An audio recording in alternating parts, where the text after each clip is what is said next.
What's going on, guys? Travis with the RAC Garage, and in this video I get a new toolbox.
Alright guys, so here it is. You saw me moving a ton of stuff around, rearranging the shop almost again.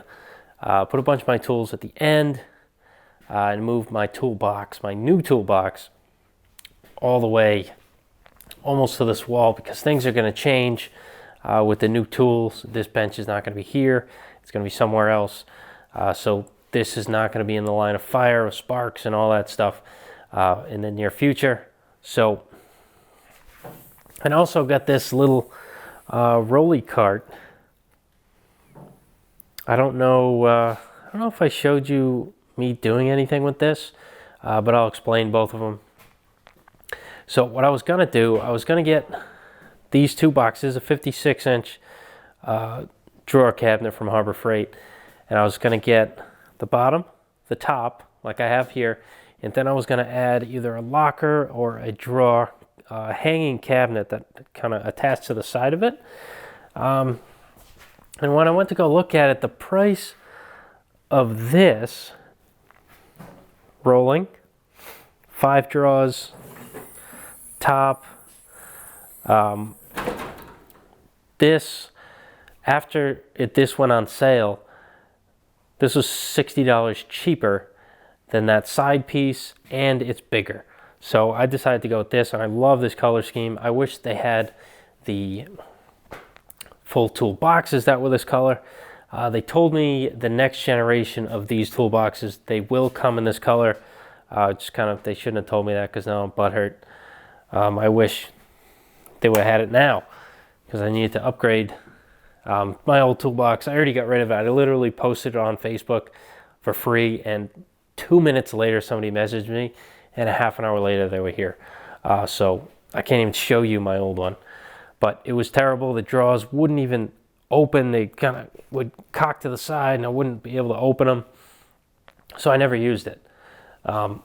So I couldn't use the box to its full potential for organizing stuff, easy to get to things, you know, that old chestnut. So before I get to the big box, let me explain the small box here. I wanted it, as I told you, I wanted it as a separate kind of add-on to this big box, and I wanted to keep all my dies and, like, you know, metal shaping stuff in it.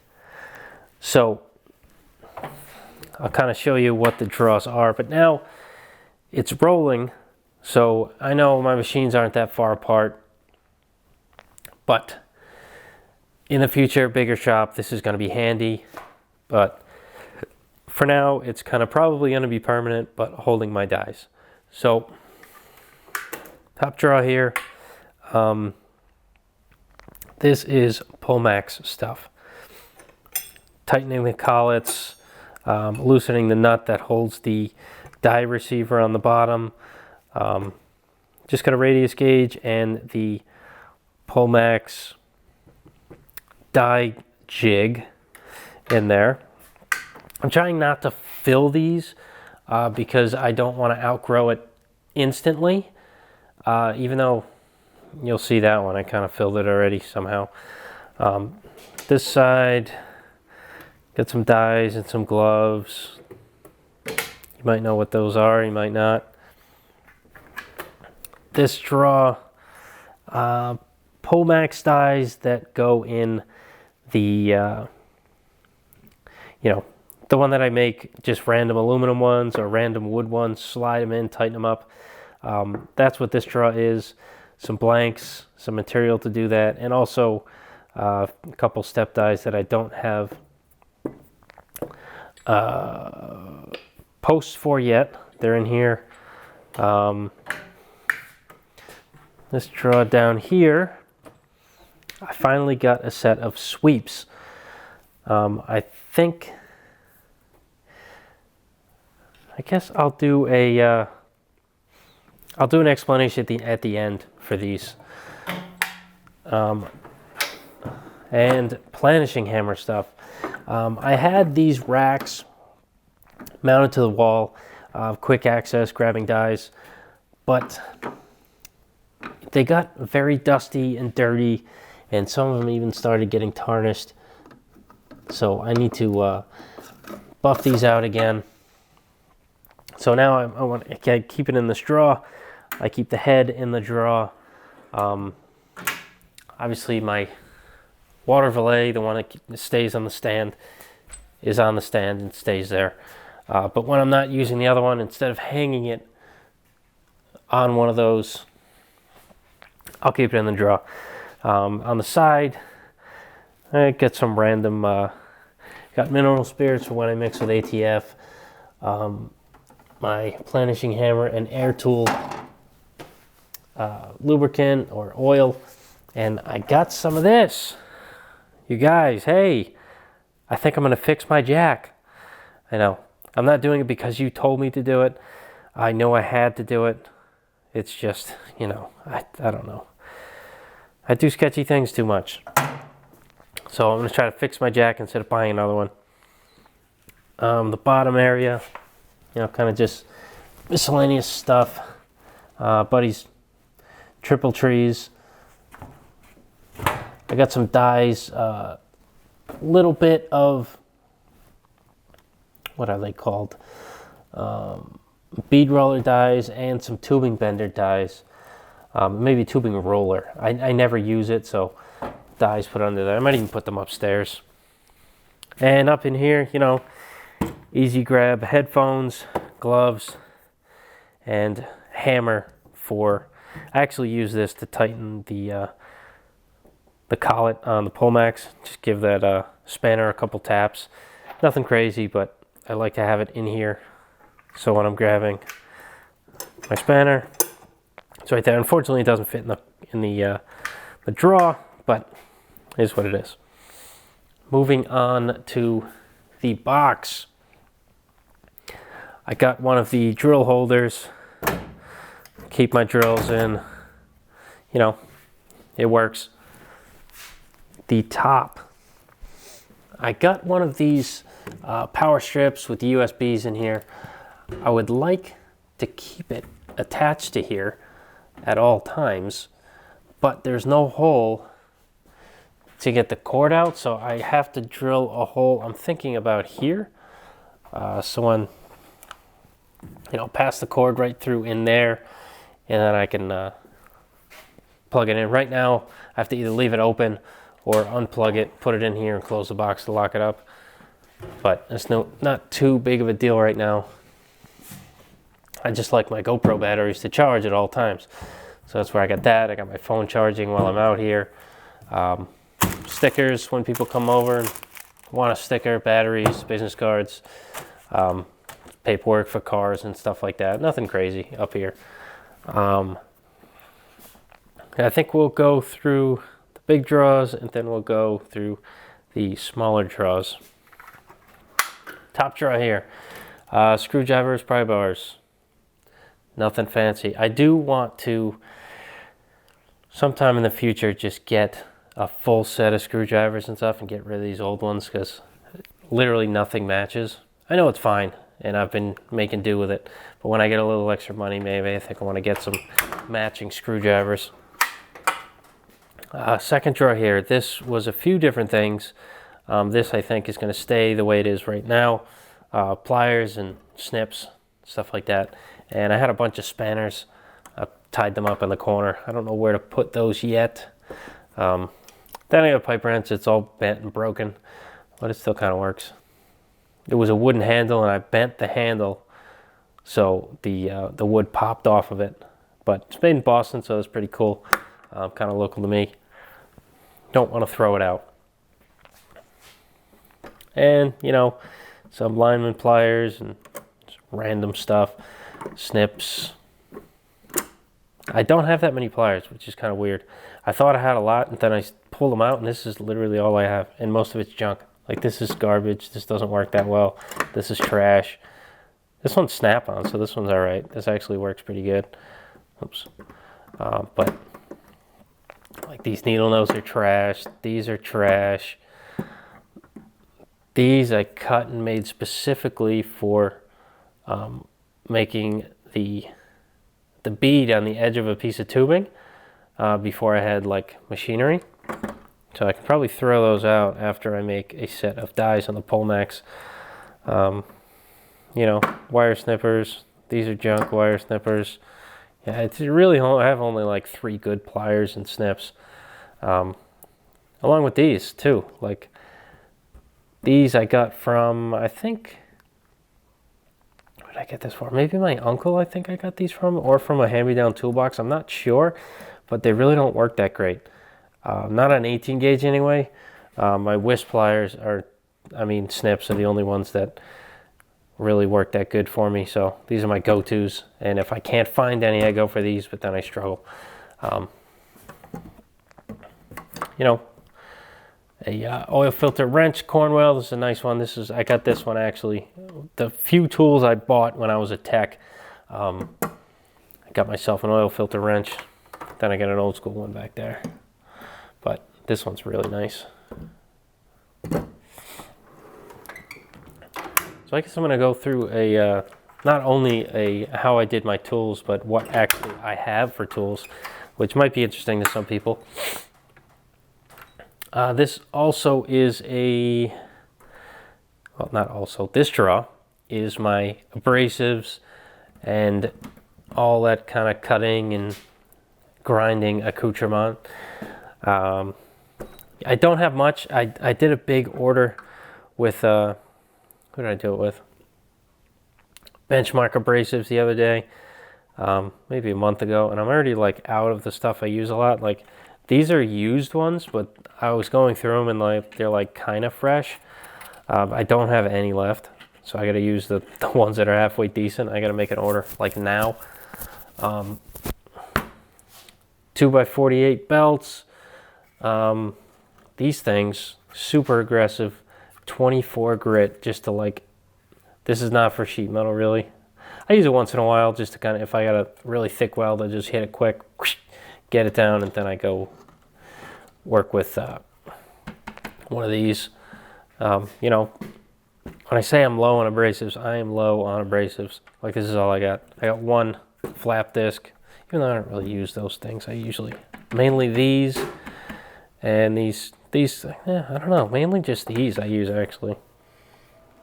But, you know, some hole saws, sawzall blades, even though I don't own a sawzall. I just have that little air saw, and this is the only blade I have for it, so I need to buy some of those too.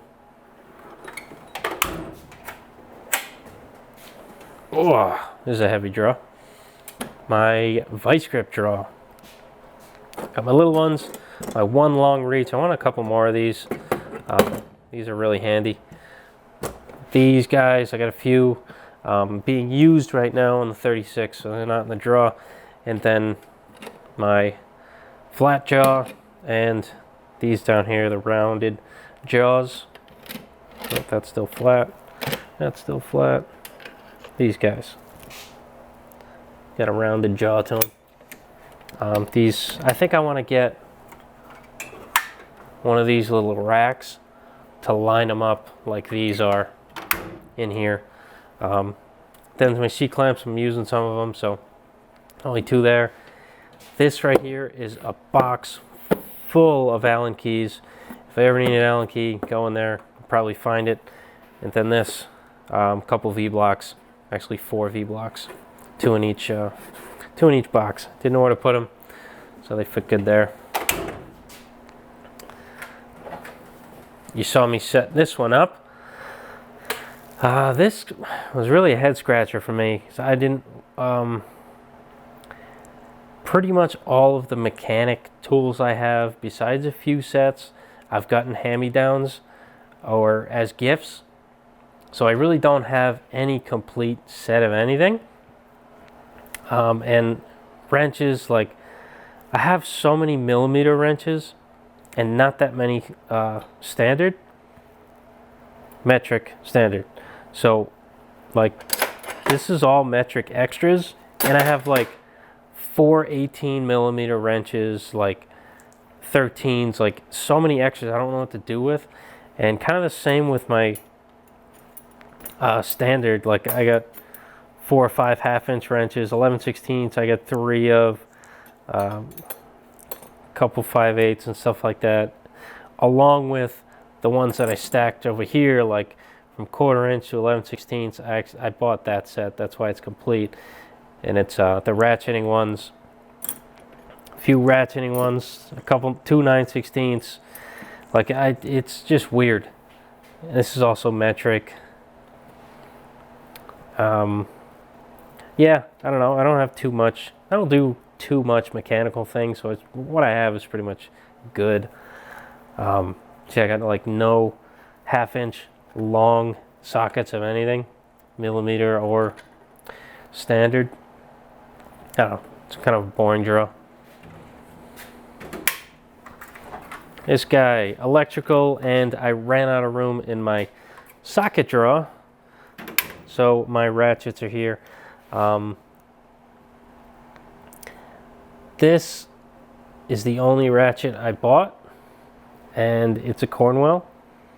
I like long ratchets. I don't know why. So that's nice Cornwell pivoting head. It's not a swivel head, it's a pivoting head. And I got this as a hand-me-down. This is a snap-on one. I love this one. That's why I bought that one when I was at Tech. And then I got another snap-on 1/4 inch one. But the rest are just like Cobalts and stuff like that. This is actually a Herbrand, or Herbrand. I think Herbrand. But I think that one's pretty cool. Doesn't work that well, but it's a cool piece. Yeah, just electrical stuff like weather packs, connectors, regular connectors, shrink wrap stuff, you know, boring, fab stuff. So like my riv nuts, my punch. There's just some random fittings, squares, tape measures, levels, radius gauges, transfer punches, files. This is that whole repair kit from Bob Drake. It's just stacks of circles. So I'm going to start repairing the holes on this thing with that. Shrinking discs, you know, just stuff I use for fabricating. And I guess this is kind of like mechanic draw. Like if you're a rail mechanic, I guess, with Harbor Freight tools. You know, brake caliper, change your brake pads, compression testers. I got 2 of them for some reason. I don't know what this is. Oh, brake stuff. Flaring, 2 flaring kits. Torque wrench. It probably doesn't work. Some O-rings. I had no place to put them. Timing, and this is actually pretty cool. This is a remote starter switch. I don't know how you hook it up, but I'll probably figure it out one day, and you guys will yell at me because I did it wrong. But I think that'll be cool in the future. Put your piston ends with that. Some mirrors. Max scan tool that comes in handy with my personal cars, like the ones I drive on the daily. And more just like tools, like, you know, drills, shears, grinder, SCT knockoff. My shrinkers and stretchers fit in here, which was awesome. I didn't think they would fit anywhere in the toolbox. And I got a couple impacts that I don't use ever. This 3/8 air ratchet I never use. You know, this is Cleco and my rivet kit. Don't use that too much, but need a place for it. Bottom draw. You know, I like to indulge once in a while. It's the only draw it fit in. So, my Seagar stuff. This drawer was empty after I redid the socket drawer and stuff, so I just kind of put PPE in here for now. It's probably not going to stay that way. This, some literature, great books to have if you're working on Model A's. This one if you're building a hot rod, reference that once in a while. This is Allens, Torx, triple squares, stuff like that. Stuff I really don't use too often. Impact sockets, breaker bar, and I just threw that torch in there because it fit. Drills, taps, dies, all that fancy stuff, and then some precision instruments like my precision, my Harbor Freight calipers. And these are actually precision stuff, but I don't use them anymore because I don't have my mill. I have a bunch of other stuff upstairs for that stuff, indicators, and this is 2 sets of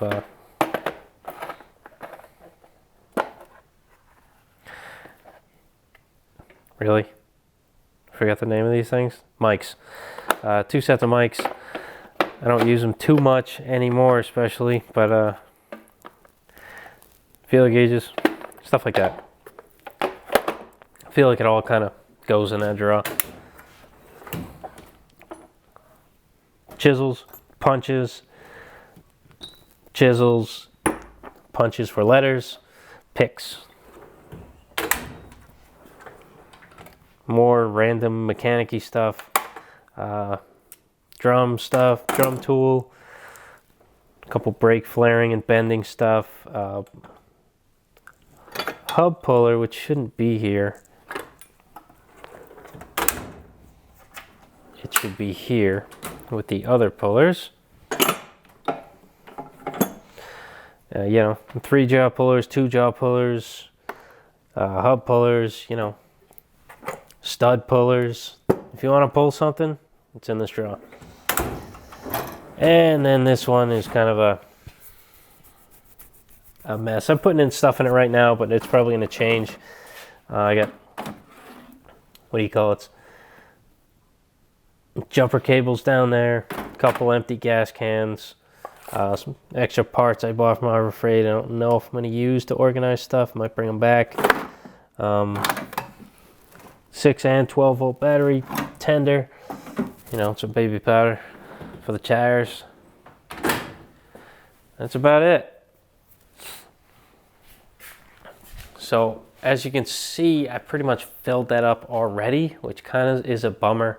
I thought I would have plenty of space, and then I just started organizing and putting it in there because it's not as a mess as my other toolbox was. And I added stuff that wasn't in the toolbox, that was in other toolboxes all strewn around the shop. So everything's kind of locally centered here. But who knows, might just have to buy another bottom, put it next to it. I'll cross that bridge when I get there, but I'm still excited and ready to utilize it and see how much more efficient this makes me. Because it's here where I'm working, instead of usually having to crawl over cars and get to this corner of the shop and pull out the tools, and I couldn't even pull the drawer out. I don't know. I think this is going to work much better for me, and hopefully more efficient. All right, so on to sweeps. I'm going to try to make this quick because this is probably becoming a long video, which is fine for most people. Some people like the long videos. I just don't like editing the long videos. It takes forever. But sweeps, they are numbered 0 through 50. See, 40, 49, 48. If you can see that, yep, there they are. So these are small ones. These are 20-inch ones. I got these because the guy who makes the longer set, I think they're 48 inches long, Stan Fulton. Stan makes a really nice set of sweeps, and you do not need these unless you are into metal shaping, or because there's just no other need for them. So the 0, so Stan Fulton makes them periodically, and he's not making them until next year, and I need a set now, so I figured I'd buy a small set from a different company, and then when he starts making them again, I'll buy a set from him. They come with a nice wall rack and they're all nicely lined up. But as you can see, there is a curve to them. This is a 10. See, there's some light there. So that's not the right curve. So you come back and you try to find, oh, I go to 20. That's way too much. Oh yeah, because it was light under the first one. Duh, dummy. So, 9, let's go for the 8. Still light under there. Let's go 5. Oh wow, look at that. Perfect fit. So if I was to make that panel there, in that spot, I know my number 5 sweep fits perfectly on that panel. So when I'm shaping the panel on the English wheel or whatever I got, I want this number 5 sweep to fit right there perfectly. And this way is different too. See, this has more curvature. So you find the other one that fits the other way. And you know, it's just to check your work and make sure it's perfect. No more guessing. You know, well, you could just make your own for every particular project that you have. Like you take a flat piece like I made before on the sedan delivery when I was making the rear door. You know, I made those strips and I shrunk the edge and made it so it fit the door perfectly. Those were my sweeps. But now I might not have to make one for every job because I have 50 sizes right here that I can just grab and check all the time. It's much more convenient. And with the longer sweeps, like the 48-inch ones, I can really check across a deck lid. So with the 20-inch ones, I can kind of get most of it and kind of check most, but I can't really get the whole picture. I can, not as easily as if I had a longer one. The same thing with when I'm doing a fitment on the door, I can have the sweep touch here and go all the way across the door and hit somewhere in the quarter, and I'll make sure the whole thing touches. It's, you know, it's just something I found out about, obviously, because I'm new at metal shaping, and I figured, wow, the really great metal shapers are using these. I think I need a set. So I think that's it. I think I'm gonna wrap up out here because I know this is a long video. So thank you for watching, clicking the bell, liking, sharing, whatever it is I say, I forget. Thanks for watching. Catch you on the next one.